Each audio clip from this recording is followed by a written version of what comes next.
Alors on passe au quiz maintenant sur le dernier quiz sur les espaces vectoriels de dimension finie, où les questions sont un peu plus approfondies compte tenu du fait qu'on a maintenant beaucoup de résultats et beaucoup de questions qui peuvent se poser vis-à-vis de ces résultats. Alors, la première partie, c'est si U est injective, alors la dimension de E est inférieure ou égale à la dimension de F. Donc une application injective doit nécessairement partir d'un sous-espace vectoriel de dimension plus petite. Ce qui semble assez cohérent légitimement, puisqu'il y a l'idée d'associer à un élément de l'ensemble de départ un et un seul élément de l'ensemble d'arrivée. Donc il y a la notion d'injectivité, il y a clairement la notion d'injection. Alors pour ça, on ne peut pas dire oui, non comme ça, sans investigation supplémentaire. Donc on va se donner une application U qui est définie sur E a priori à valeur dans F. Et je vais regarder comment je peux relier la dimension de E et la dimension de F en tenant compte de l'injectivité. L'injectivité, c'est déjà savoir que le noyau de U se réduit au vecteur nul de E. Donc il y a un élément clé de la formule du rang qui va disparaître. Donc la formule du rang, on peut l'appliquer ici puisque les espaces vectoriels sont tous de dimension finie dans cet exercice. Donc la dimension de E ici va donc être égale au rang de U plus la dimension du noyau de U qui est égale à 0 puisque l'application U est injective. Si on prend en compte que le rang de U par définition c'est la dimension de l'image de U et que l'image de U est un sous-espace vectoriel de F, la dimension de ce sous-espace vectoriel de F est donc plus petite que la dimension de F. On arrive donc bien au fait que la dimension de E est bien inférieure ou égale à la dimension de F lorsqu'on travaille avec une application injective. Donc cette condition-là, elle est absolument nécessaire à l'existence d'une injection. Alors, on pose la même question avec U surjective et je ne vais pas modifier mon plan d'attaque. Mon plan d'attaque, ça va être d'appliquer la formule du rang. Et là, je vais voir que ce qui va rentrer en ligne de compte, c'est l'image de U. Comme notre application est surjective, l'image de U, qui est l'image de tous les éléments de l'ensemble de départ, c'est F. Donc la formule du rang devient que la dimension de E est égale à la dimension de F plus la dimension du noyau. La dimension d'un espace vectoriel, c'est un nombre qui est positif ou nul. Donc le nombre qui est là sera de toute façon supérieur ou égal à la dimension de F. En réalité, avec l'hypothèse de surjectivité, la formule du rang donne directement que la dimension de E est bien supérieure ou égale à la dimension de F. Cette propriété est vraie. Dans la question 3, on prend A une partie de E et U appartient à L de E. Alors, quand on applique une application linéaire à une combinaison linéaire de vecteurs de A, on récupère une combinaison linéaire de vecteurs de U de A. Donc ça a l'air vrai, hein, puisque un vecteur de A s'écrit comme combinaison linéaire des vecteurs de A. Si on applique U à ça, on va linéariser l'expression, et on obtient une combinaison linéaire de vecteurs de U de A. Donc ça m'a l'air farouchement vrai. Hein. Alors, on va détailler le procédé. Donc pour montrer l'égalité, puisque là il n'y a pas de dimension possible, on va prendre un élément là-dedans, on va montrer qu'il est là-dedans et réciproquement. Donc si je prends Y appartient à U de vect de A, si je traduis vraiment les choses tout bêtement, hein, donc ça veut dire qu'il existe un vecteur X appartenant à vect de A, tel que Y est égal à U de X. Maintenant je traduis le fait que X appartient à un vect de A. Ça veut dire qu'il existe des scalaires alpha 1, alpha n dans K, et il existe des vecteurs A1, AN dans A, tels que X va s'écrire comme alpha 1, A1 plus alpha n, AN. Donc mon Y, si je réécris X, il va s'écrire comme l'image par U de la somme des alpha K à K. Et si je linéarise avec l'application linéaire U, je récupère la somme des alpha k U de AK. Ici, K varie entre 1 et N. On vient bien de démontrer que Y est combinaison linéaire. Ça, c'est des scalaires et ça, c'est des vecteurs c'est des images de vecteurs de A par l'application U. Donc ces vecteurs-là appartiennent à U de A. Donc ce vecteur-là appartient à l'espace vectoriel engendré par des images de vecteurs de A. Alors, la question c'est est-ce que je peux remonter? Si je prends un vecteur qui appartient à vect de U de A, ce vecteur-là, il va s'écrire comme combinaison linéaire de vecteurs de U de A. Donc il va s'écrire comme combinaison linéaire de vecteurs de ce type-là. Je peux remonter avec la linéarité de U en disant que Y s'écrit sous cette forme-là. Et là, vous avez bien un vecteur qui est dans vecteur de A, puisqu'il s'écrit comme combinaison linéaire de vecteurs de A. Et donc Y appartient bien à U de vecteur de A. Donc là, on voit que les deux inclusions peuvent se traiter de concert. Une fois qu'on a traité la première, on voit qu'on peut parfaitement remonter le raisonnement et par conséquent modéliser ça avec un raisonnement par équivalence. Et donc il est parfaitement maintenant clair que cette affirmation est vraie. On prend U un endomorphisme de E, G et H deux sous-espaces vectoriels de E, alors U de F plus G est égal à U de F plus U de G. Alors ça c'est manifestement vrai pour les mêmes raisons, il suffit de traduire, donc là je vais même me lancer dans un raisonnement par équivalence maintenant. Je dis que Y appartient à U de G plus H. Ça c'est équivalent à dire quoi?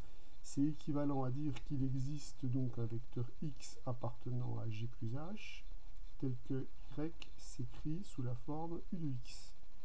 Traduisons le fait que X appartient à G plus H. Il existe donc un élément petit g appartenant à G et un élément petit h qui appartient à H, tel que Y s'écrit U de G plus H, puisque ce vecteur-là est un vecteur de G plus H, donc il se décompose comme la somme d'un vecteur de G est un vecteur de H. Donc ce qui signifie, en d'autres termes, qu'il existe G appartenant à G et H appartenant à H, tel que Y s'écrit U de G plus U de H. Ça, c'est parce que l'application U est linéaire. Ici, vous avez un vecteur de U de G, ici, vous avez un vecteur de U de H. Le vecteur que vous récupérez, il appartient donc bien à U de G plus U de H. Donc là, pour l'instant, il semblerait qu'on raisonne par équivalence. Je vais bien montrer que je peux remonter le raisonnement. Si Y appartient à U de G plus U de H, il s'écrit comme la somme de l'image d'un élément de G et l'image d'un élément de H. Donc le raisonnement se remonte, ici par linéarité, et ici par définition de J plus H. Donc on est bien dans le cadre d'un raisonnement que l'on peut remonter. Donc ces deux espaces vectoriels sont égaux. U égard à la définition de la somme de sous-espaces vectoriels est de la linéarité de U. Donc ceci est manifestement vrai. Les R espaces vectoriels Rn, Rn de X et Rn sont isomorphes. Alors, deux sous-espaces vectoriels sont isomorphes si et seulement s'ils sont de même dimension. Donc il suffit de regarder la dimension de chacun. La dimension de Rn, on sait que c'est pardon, on sait que c'est n. Et la dimension de Rn plus 1 de x, eh bien comme la base canonique de Rn de x c'est 1x, etc., x puissance n, c'est n plus 1, les espaces vectoriels n'ont pas la même dimension, puisque n n'est jamais égal à n plus 1. Donc ces sous-espaces vectoriels ne sont jamais isomorphes. Donc ceci c'est faux. Si f appartient à L de E, alors le noyau de f et l'image de f sont en somme directe et supplémentaires de E. Alors ça c'est complètement faux, hein. C'est complètement faux, il suffit de construire un contre-exemple. Si vous prenez une application toute simple, hein, je prends une base de E, ici je prends les vecteurs E1 et En, j'envoie le vecteur E1 sur le vecteur nul de E et j'envoie le vecteur par exemple E2 sur le vecteur E1 et tous les autres vecteurs sur le vecteur E1 par exemple. Donc je construis une unique application linéaire définie sur E à valeur dans E par ce biais, puisqu'une application linéaire est entièrement déterminée par l'image d'une base, donc il existe une unique application linéaire qui vérifie ça. Je vois que le vecteur E1, il appartient au noyau de F, d'une part, et je vois que le vecteur E2 a comme image E1, donc le vecteur E1 appartient aussi à l'image de F. Donc j'ai un vecteur E1 qui se retrouve dans le noyau et dans l'image et qui n'est pas le vecteur nul. J'ai donc construit une application linéaire avec l'intersection de Keref et de IMF qui n'est pas réduite au vecteur nul. Donc il est absolument certain que je construis une application linéaire telle que le noyau et l'image ne sont pas supplémentaires de E puisqu'ils ne sont pas en somme directe. Donc cette propriété, elle est manifestement fausse. Les espaces vectoriels Rn et L de Rn sont isomorphes si et seulement si n est égal à 1. Là, on répète ce qu'on a dit tout à l'heure sur les sous-espaces vectoriels isomorphes. Ils sont isomorphes si et seulement si ils sont de même dimension. La dimension de Rn, c'est n. La dimension de de L de Rn, c'est n au carré. Donc j'ai isomorphisme entre ces deux ensembles, c'est seulement si n est égal à n carré. Je cherche donc des entiers naturels qui vérifient cette propriété. Et bien ça se factorise en n facteur de n-1 qui est égal à 0. Donc n est égal à 0 ou n est égal à 1.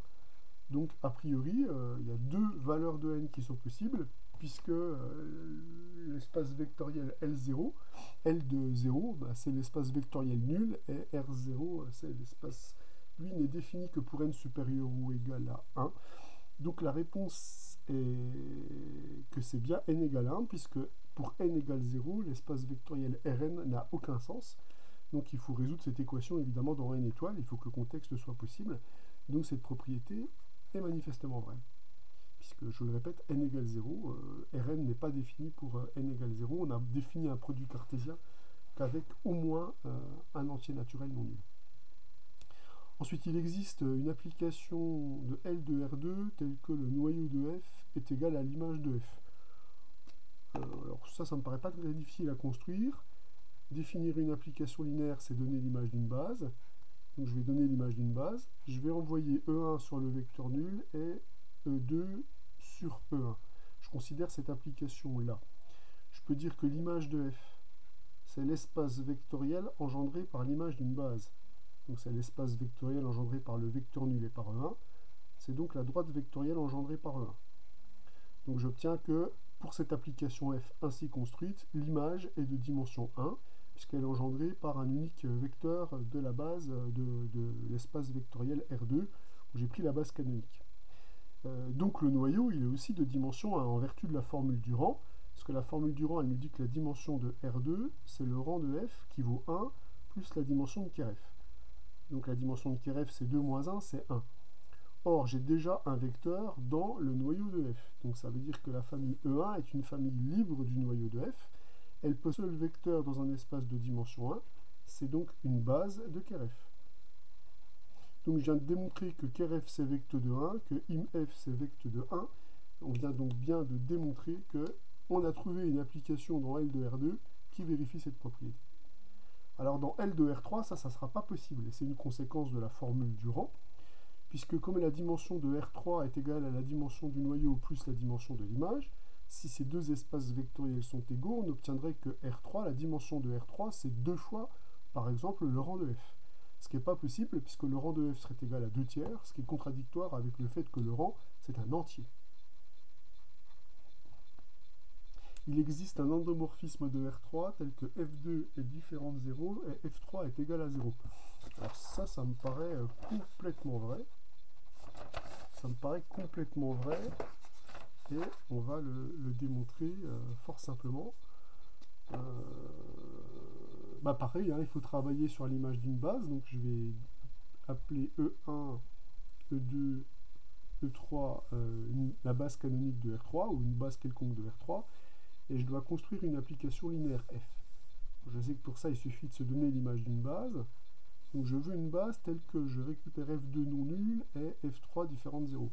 Je vais juste décaler les vecteurs, c'est-à-dire que lui, je vais l'envoyer sur 0, lui sur E2, lui sur E1, lui sur E2. Donc je décale simplement les vecteurs, je les repousse. Ça, c'est ce que j'obtiens quand j'applique F une fois. Quand j'applique F une deuxième fois, là, je vais envoyer le vecteur nul, évidemment, sur le vecteur nul. Le vecteur E1, quand on lui applique F, on tombe sur 0, donc le décalage continue. Et le vecteur E2, lui, va s'envoyer sur E3, sur E1, pardon, comme c'est indiqué ici par définition de F. Donc ça, c'est l'application F rond F. On constate déjà que F2 de E3 est égal à E1, qui n'est pas le vecteur nul, puisque c'est un vecteur de base, ce qui atteste déjà que l'application F2 n'est pas l'application nulle. Et si je réapplique F, quand je prends l'image de 0 par une application linéaire, j'obtiens 0. Et E1 étant un vecteur dans le noyau de F, j'obtiens 0 ici. Donc j'obtiens que F3 est égal à 0, alors que F2, elle, est différente de 0. Donc on peut bien affirmer ici qu'il existe donc bien un endomorphisme de R3 tel que F2 est égal à F2 différent de 0 et F3 est égal à 0. Donc voilà pour ce quiz. c'est important de bien poser les problèmes, hein. Un vrai-faux, c'est pas on répond comme ça du tac au tac, hein, c'est on analyse la situation, c'est une question à laquelle on n'a pas la réponse, donc qui nécessite une investigation supplémentaire par rapport au coup, hein.